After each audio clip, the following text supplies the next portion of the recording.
ನಮಸ್ಕಾರ ವೀಕ್ಷಕರೇ, ನಾನು ನವಿತಾ ಜೈನ್. ಭಾರತವನ್ನ ಕಾಡ್ತಿರೋದು ಊಸರವಳ್ಳಿ ವೈರಸ್.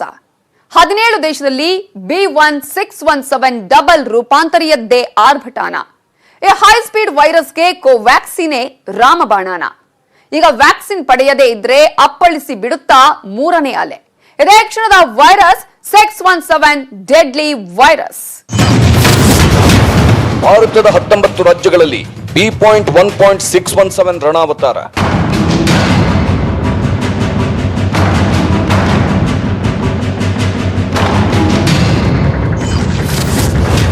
ಹದಿನೇಳು ದೇಶಗಳಲ್ಲೂ 617 ತಳಿಯದ್ದೇ ಉಗ್ರಾವತಾರ.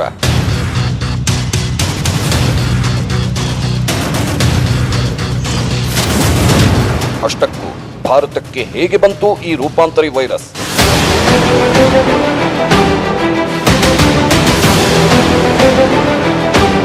B.1.617 ಇದೇ ಈ ಡಬಲ್ ರೂಪಾಂತರಿ ವೈರಸ್ಸೇ ಭಾರತದ ಮೂಲೆ ಮೂಲೆಗೂ ಹರಡಿರೋದು.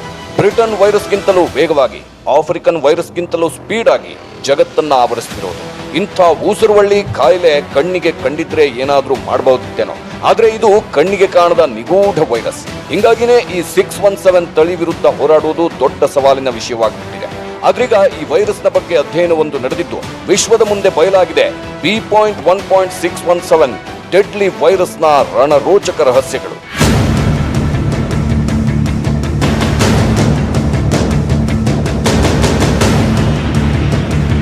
ಹೌದು, ನೀವಂದುಕೊಂಡಂತೆ ಈ B.1.617 ತಳಿ ಒಂದೇ ವೈರಸ್ ಅಲ್ಲ. E484Q ಅನ್ನೋ L452R ಅನ್ನೋ 2 ರೂಪಾಂತರಿ ವೈರಸ್ಗಳನ್ನು ಹೊಂದಿರೋ ಡಬಲ್ ರೂಪಾಂತರಿ ವೈರಸ್. ಇದುವರೆಗೂ ಜಗತ್ತಿನ ನಾನಾ ಭಾಗಗಳಲ್ಲಿ L452R ಪ್ರತ್ಯೇಕವಾಗಿ ಕಂಡು ಬಂದಿದ್ದೂ ಇದೆ. E484Q ತಳಿಯ ಕೇಸಸ್ ಬೇರೆ ಬೇರೆ ಕಡೆ ಪ್ರತ್ಯೇಕವಾಗಿ ಕಾಣಿಸಿಕೊಂಡಿದ್ದೂ ಇದೆ. ಆದರೆ ಮೊದಲ ಬಾರಿಗೆ ಭಾರತದಲ್ಲಿ ಈ 2 ವೈರಸ್ ತಳಿಗಳು ಸೇರಿ B.1.617 ಅನ್ನೋ ಮೂರನೇ ವೈರಸ್ ಆಗಿ ಹೊರಹೊಮ್ಮಿದ್ದು ಭಾರತದಲ್ಲೇ. ಹಿಂಗಾಗಿ ಈಗ B.1.617 ಅನ್ನೋ ಈ ಡಬಲ್ ಡೇಂಜರ್ ಕೊರೋನಾ ತಳಿ ದೇಶೀಯ ವೈರಸ್ ಎನ್ನಿಸಿಕೊಂಡಿದೆ. ಇದೀಗ ಇಂಥ ಡೆಡ್ಲಿ ವೈರಸ್ನ ಆರ್ಭಟಕ್ಕೆ ನಲುಗಿ ಹೋಗಿವೆ ಭಾರತದ 19 ರಾಜ್ಯಗಳು.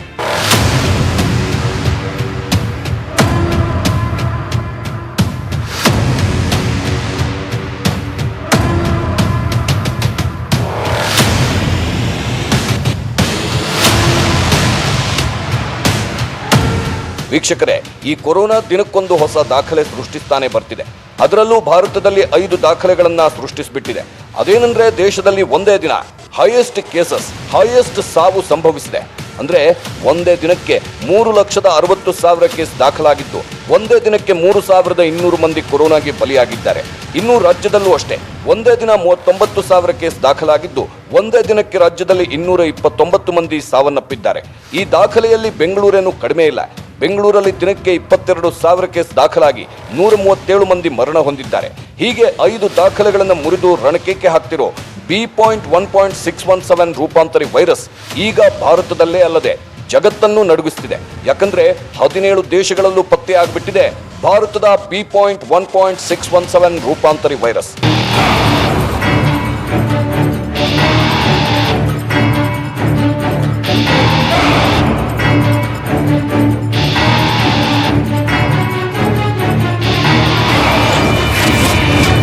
ಅಷ್ಟಕ್ಕೂ ಏನಿದು B.1.617 ರೂಪಾಂತರಿ ವೈರಸ್?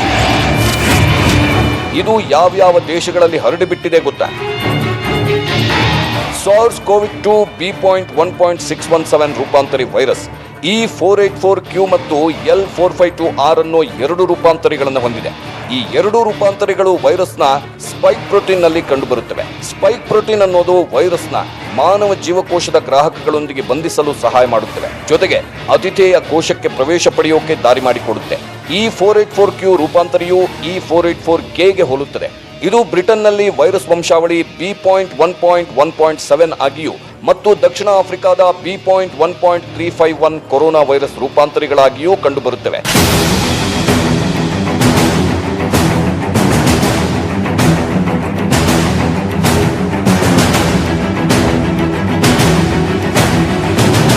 ಒಂದು ವಾರದ ಹಿಂದೆ ಭಾರತದಲ್ಲಿ ಪತ್ತೆಯಾಗಿರೋ, ಭಾರತದಲ್ಲಿ ಕೊರೋನಾ ಕೇಸ್ಗಳು ಹೆಚ್ಚಾಗೋಕೆ ಕಾರಣವಾಗಿರೋ ವೈರಸ್ ಯಾವುದು ಅನ್ನೋದನ್ನ ಪತ್ತೆ ಹಚ್ಚಿತ್ತು. ಆಗ ಗೊತ್ತಾಗಿದೆಯೇನೆಂದ್ರೆ ವೈರಸ್ಗಳ ರೂಪಾಂತರ ಅಸಹಜವೇನಲ್ಲ, ಅದೊಂದು ಸಹಜ ಪ್ರಕ್ರಿಯೆ.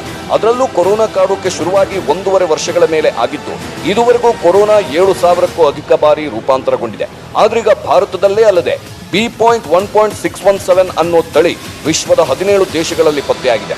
ಅದರಲ್ಲೂ ಅಮೆರಿಕ, ಇಂಗ್ಲೆಂಡ್, ಸಿಂಗಾಪುರದಲ್ಲೇ ಅತಿ ಹೆಚ್ಚು B.1.617 ವೈರಸ್ ಕೇಸ್ ಪತ್ತೆಯಾಗ್ತಿದೆಯಂತೆ. ಹಾಗಾದ್ರೆ ಜಗತ್ತನ್ನೇ ಭಯಂಕರವಾಗಿ ಕಾಡುತ್ತಾ ಈ B.1.617 ತಳಿ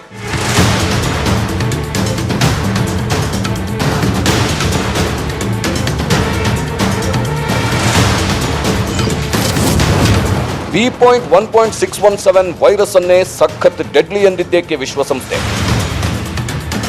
ಒಂದಲ್ಲ ಎರಡಲ್ಲ 1200ಕ್ಕೂ ಅಧಿಕ B.1.617 ತಳಿಯ ವೈರಸ್ 17 ದೇಶಗಳಲ್ಲಿ ಪತ್ತೆಯಾಗಿದ್ದೇ ತಡ ವಿಶ್ವ ಆರೋಗ್ಯ ಸಂಸ್ಥೆ ಬೆಚ್ಚಿ ಬಿದ್ದಿದೆ. ಯಾಕಂದ್ರೆ B.1.617 ಅನ್ನೋ ಈ ರೂಪಾಂತರಿ ತಳಿ ಏನಿದೆ, ಇದು ಅಸಲಿ ಕೊರೋನಾ ಅಂದ್ರೆ ವುಹಾನ್ನಲ್ಲಿ ಮೊದಲಿಗೆ ಸೃಷ್ಟಿಯಾಯ್ತಲ್ಲ, ಆ ಕೊರೋನಾಗಿಂತಲೂ ಡೇಂಜರ್ ಅಂತೆ. ಬ್ರಿಟನ್ ವೈರಸ್ಗಿಂತಲೂ ಆಫ್ರಿಕಾದ ವೈರಸ್ಗಿಂತಲೂ ಅತಿ ವೇಗವಾಗಿ ಹರಡೋ ವೈರಸ್ ಅಂತೆ. ಈ B.1.617 ಅನ್ನೋ ತಳಿಯಿಂದಲೇ ದಿನನಿತ್ಯದ ಕೊರೋನಾ ಕೇಸ್ಗಳು ಸರಸರನೆ ಏರ್ತಿದ್ಯಂತೆ. ಹಿಂಗಾಗಿ ತುರ್ತಾಗಿ ಈ ಸೋಂಕಿನ ಅಪಾಯವನ್ನ ತಿಳಿದುಕೊಳ್ಳುವುದು ಅನಿವಾರ್ಯ ಅಂತಿದೆ WHO. ಅಷ್ಟಕ್ಕೂ ಇಂಥ ಡೆಡ್ಲಿ ತಳಿ ಮೊದಲಿಗೆ ಕಂಡು ಬಂದಿದ್ದಾದ್ರೂ ಎಲ್ಲಿ ಅಂದ್ರ ಮಹಾರಾಷ್ಟ್ರದಲ್ಲಿ.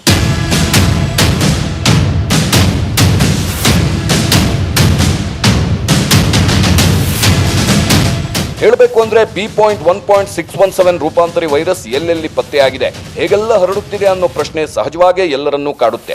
ಸದ್ಯ ಲಭ್ಯವಿರೋ ಮಾಹಿತಿ ಪ್ರಕಾರ ಈ ಊಸುರುವಳ್ಳಿ ವೈರಸ್ ಮೊದಲ ಬಾರಿಗೆ ಮಹಾರಾಷ್ಟ್ರದಲ್ಲಿ ಪತ್ತೆಯಾಗಿತ್ತಂತೆ. ಕಳೆದ ಜನವರಿಯಲ್ಲಿ ಮಹಾರಾಷ್ಟ್ರದ ವಿವಿಧ ಜಿಲ್ಲೆಗಳಿಂದ 19 ಮಾದರಿಗಳನ್ನು ಸಂಗ್ರಹಿಸಿದ್ದು, ಈ ಪೈಕಿ 4 ಮಾದರಿಗಳಲ್ಲಿ B.1.617 ರೂಪಾಂತರಿ ಪತ್ತೆಯಾಗಿದೆ.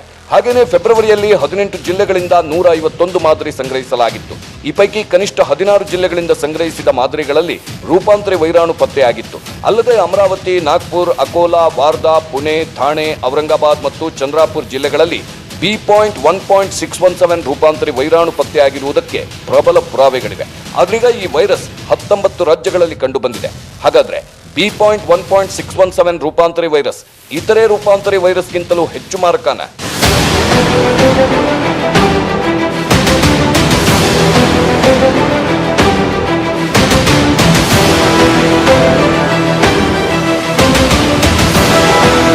ಇದುವರೆಗೂ ಈ ರೂಪಾಂತರಿ ವೈರಸ್ ಮಾರಣಾಂತಿಕನ ಅನ್ನೋದಕ್ಕೆ ಪೂರಕ ಸಾಕ್ಷ್ಯಾಧಾರಗಳು ಸಿಕ್ಕಿಲ್ಲ.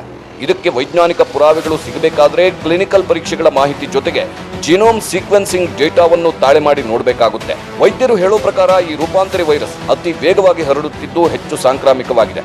ಇದರಿಂದ ಮನೆಯಲ್ಲಿ ಒಬ್ಬರಿಗೆ ಸೋಂಕು ತಗುಲಿದ್ರೂ ಇಡೀ ಕುಟುಂಬಕ್ಕೆ ಸುಲಭವಾಗಿ ಹರಡುತ್ತೆ. ಹಿಂಗಾಗಿ ಸೋಂಕಿತರು ಹೋಮ್ ಐಸೋಲೇಷನ್ ನಲ್ಲಿ ಇರೋದು ಉತ್ತಮ ಅಂತ ಹೇಳಲಾಗುತ್ತಿದೆ.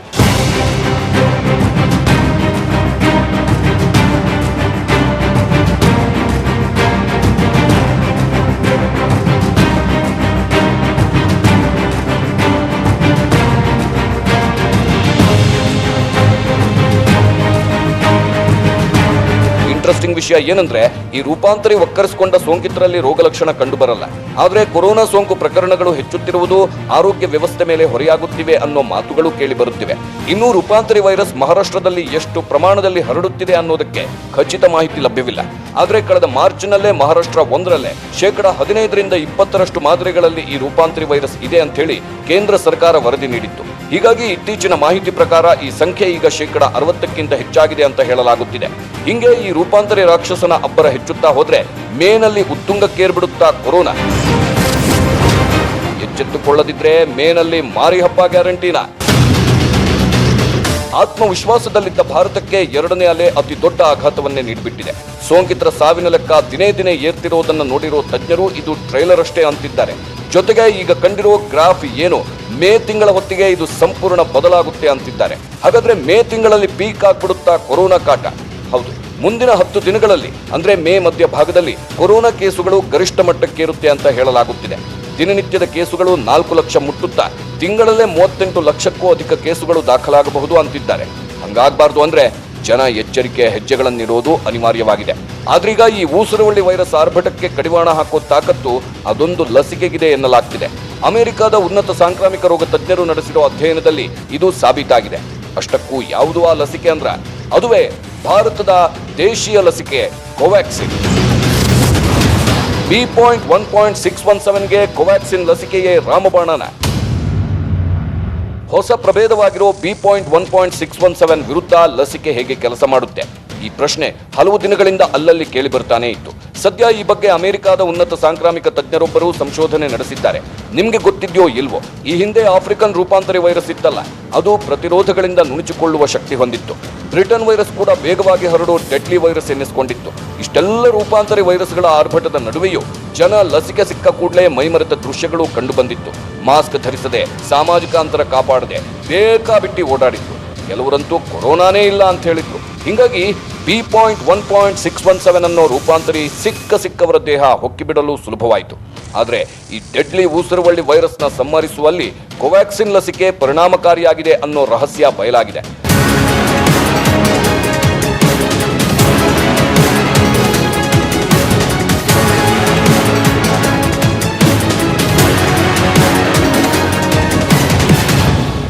ಹೈದರಾಬಾದ್ನ ಭಾರತ್ ಬಯೋಟೆಕ್ ಸಂಸ್ಥೆ ಅಭಿವೃದ್ಧಿಪಡಿಸಿರುವ ದೇಶೀಯ ಲಸಿಕೆ ಈ ಕೋವ್ಯಾಕ್ಸಿನ್. ಇದು ಅನುಮೋದನೆ ಪಡೆದ ಮೊಟ್ಟ ಮೊದಲ ಲಸಿಕೆಗಳಲ್ಲಿ ಒಂದು. ಇದು ಎಷ್ಟು ಪರಿಣಾಮಕಾರಿ ಅನ್ನೋದರ ಬಗ್ಗೆ ಇತ್ತೀಚೆಗೆ ಅಧ್ಯಯನ ನಡೆಸಲಾಗಿತ್ತು. ಆ ಅಧ್ಯಯನದಲ್ಲಿ ತಿಳಿದು ಬಂದ ವಿಚಾರವೇನೆಂದ್ರೆ, ಕೋವ್ಯಾಕ್ಸಿನ್ ಕೊರೋನಾ ವಿರುದ್ಧ ಹೋರಾಡುವಲ್ಲಿ 78% ಪರಿಣಾಮಕಾರಿ ಅನ್ನೋದು. ಹೌದು, ಕೋವ್ಯಾಕ್ಸಿನ್ ಲಸಿಕೆ ಪಡೆದ 18 ವರ್ಷದಿಂದ 98 ವರ್ಷ ವಯಸ್ಸಿನ 25,000 ಅಭ್ಯರ್ಥಿಗಳ ಮೇಲೆ ಲಸಿಕೆ ಎಷ್ಟು ಪರಿಣಾಮಕಾರಿಯಾಗಿದೆ ಅಂತ ವಿಶ್ಲೇಷಿಸಲಾಗಿತ್ತು. ಆ ವರದಿ ಪ್ರಕಾರ ಕೋವ್ಯಾಕ್ಸಿನ್ ಲಸಿಕೆ ಪಡೆದ ಬಳಿಕ ಸೋಂಕಿಗೆ ತುತ್ತಾದವರ ಪ್ರಮಾಣ ತಗ್ಗಿದೆ. ಇದೀಗ ಇದೇ ಕೋವ್ಯಾಕ್ಸಿನ್ ಅನ್ನೇ 17 ದೇಶಗಳಲ್ಲಿ ಹಬ್ಬಿರೋ B.1.617 ವೈರಸ್ನ ಕೊಲ್ಲೋ ಮಹಾಸ್ತ್ರ ಅಂತ ಹೇಳಲಾಗ್ತಿದೆ. ಹಾಗಾದ್ರೆ ಬೇರೆ ಲಸಿಕೆಗಳು ಈ ರೂಪಾಂತರಿ ವೈರಸ್ ವಿರುದ್ಧ ಹೇಗೆ ಹೋರಾಡುತ್ತವೆ? ಒಂದು ಡೋಸ್ 50% ಸೋಂಕಿನ ಅಪಾಯ ತಪ್ಪಿಸುತ್ತಾ? ವೀಕ್ಷಕರೇ, ಕೋವ್ಯಾಕ್ಸಿನ್ ಜೊತೆಗೆ ಕೋವಿಶೀಲ್ಡ್ ಸೇರಿದಂತೆ ಹಲವು ವ್ಯಾಕ್ಸಿನ್ಗಳು ಕೂಡ ರೂಪಾಂತರಿ ವೈರಸ್ ವಿರುದ್ಧ ಹೋರಾಡುವಲ್ಲಿ ಎಫೆಕ್ಟಿವ್ ಆಗಿದೆ. ಎಲ್ಲ ಲಸಿಕೆಗಳನ್ನು ಪರಿಶೀಲನೆ ಮಾಡಿಯೇ ಅದಕ್ಕೆ ಅನುಮತಿ ನೀಡಲಾಗಿದೆ. ಈ ಬಗ್ಗೆ ಬ್ರಿಟನ್ ಮೂಲದ ಪಬ್ಲಿಕ್ ಹೆಲ್ತ್ ಇಂಗ್ಲೆಂಡ್ ಸಂಶೋಧನೆ ನಡೆಸಿದ್ದು, ಫೈಸರ್ ಲಸಿಕೆ ಹಾಗೂ ಆಸ್ಟ್ರಾಜೆನಿಕಾ ಲಸಿಕೆಗಳ ಒಂದು ಡೋಸ್ ಕೊರೋನಾ ವೈರಸ್ ವಿರುದ್ಧ 50% ರಕ್ಷಣೆ ಪಡೆದುಕೊಳ್ಳಬಹುದು ಅಂತ ಹೇಳಲಾಗ್ತಿದೆ.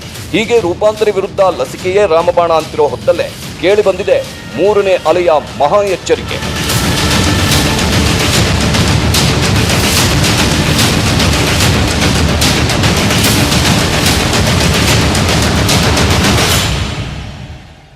ಎರಡನೇ ಅಲೆಯ ಅತಿ ದೊಡ್ಡ ಆಘಾತದ ಬೆನ್ನಲ್ಲೇ ಕಾದಿದ್ಯಾ 3ನೇ ಅಲೆ ಗಂಡಾಂತರ.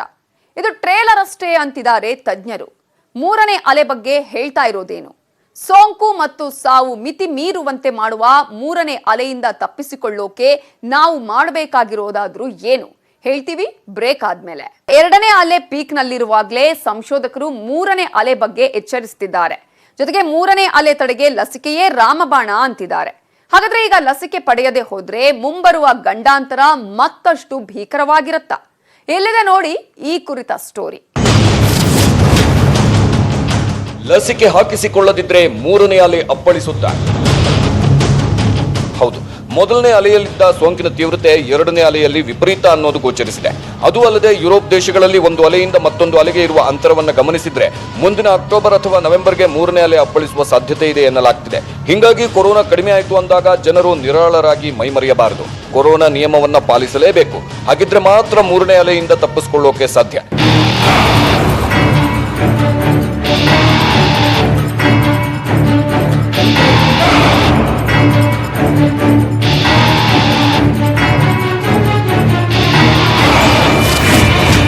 ಮೂರನೇ ಹಂತದ ಲಸಿಕೆ ಕೊರೋನಾಗೆ ಕೊನೆಯಾಡುತ್ತಾ? ಎಸ್, ದೇಶದ ಎಲ್ಲರಿಗೂ ಒಟ್ಟಿಗೆ ಲಸಿಕೆ ನೀಡಲು ಸಾಧ್ಯವಾಗದ ಕಾರಣ ಜನವರಿಯಲ್ಲಿ ಮೊದಲ ಹಂತದ ಲಸಿಕಾ ಅಭಿಯಾನ ಶುರುವಾಗಿತ್ತು. ಆಗ ಕೊರೋನಾ ವಾರಿಯರ್ಸ್ ಮತ್ತು 60 ವರ್ಷ ಮೇಲ್ಪಟ್ಟವರಿಗೆ ಲಸಿಕೆ ನೀಡಲಾಗಿತ್ತು. ಅನಂತರ ಏಪ್ರಿಲ್ನಿಂದ 45 ವರ್ಷ ಮೇಲ್ಪಟ್ಟವರು ಮತ್ತು ವಿವಿಧ ಆರೋಗ್ಯ ಸಮಸ್ಯೆಗಳಿಂದ ಬಳಲುವವರಿಗೆ ವ್ಯಾಕ್ಸಿನ್ ನೀಡಲು ಸೂಚಿಸಲಾಗಿತ್ತು. ಆದರೆ ಈ ವೇಳೆ ದೇಶದಲ್ಲಿ 18ರಿಂದ 45 ವರ್ಷದೊಳಗಿನವರಲ್ಲೇ ಸೋಂಕು ವಿಸ್ಫೋಟಗೊಂಡಿತ್ತು. ಹೀಗಾಗಿ ಈಗ ಮೇ 1ರಿಂದ 3ನೇ ಹಂತದ ಲಸಿಕಾ ಅಭಿಯಾನ ಶುರುವಾಗಲಿದೆ. 18 ವರ್ಷ ಮೇಲ್ಪಟ್ಟವರೆಲ್ಲ ಲಸಿಕೆ ಹಾಕಿಸಿಕೊಳ್ಳಬಹುದಾಗಿದೆ. ಸದ್ಯ ದೇಶ ಕೊರೋನಾ ವಿರುದ್ಧ ವ್ಯಾಕ್ಸಿನ್ ಅನ್ನು ಬ್ರಹ್ಮಾಸ್ತ್ರ ಹೂಡುವಲ್ಲಿ ಪ್ಲಾನಿಂಗ್ ಮಾಡ್ತಿರುವಾಗಲೇ ತಜ್ಞರು ಕೇಂದ್ರ ಸರ್ಕಾರಕ್ಕೆ ಮಹತ್ವದ ಸಲಹೆಯನ್ನ ಕೊಟ್ಟಿದ್ದಾರೆ.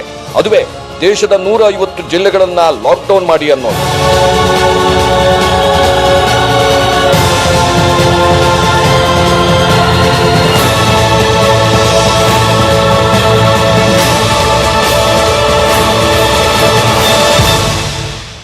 ಹಾಗಾದ್ರೆ ಡೇಂಜರ್ ನಲ್ಲಿವೆಯಾ ದೇಶದ 150 ಜಿಲ್ಲೆ? ಆ 150 ಜಿಲ್ಲೆಗಳ ಪಟ್ಟಿಯಲ್ಲಿದೆಯಾ ಕರ್ನಾಟಕದ 10 ಜಿಲ್ಲೆಗಳು? ಅಷ್ಟಕ್ಕೂ ಯಾವುದು ಆ 10 ಜಿಲ್ಲೆಗಳು? ಅಲ್ಲಿ ಪ್ರತಿದಿನ ಪತ್ತೆಯಾಗ್ತಿರೋ ಸೋಂಕಿನ ಸಂಖ್ಯೆ ಎಷ್ಟು? ಸಾವಿನ ಸಂಖ್ಯೆ ಎಷ್ಟು? ಅದೆಂತಹ ಅಪಾಯದಲ್ಲಿದೆ ಆ 10 ಜಿಲ್ಲೆಗಳು?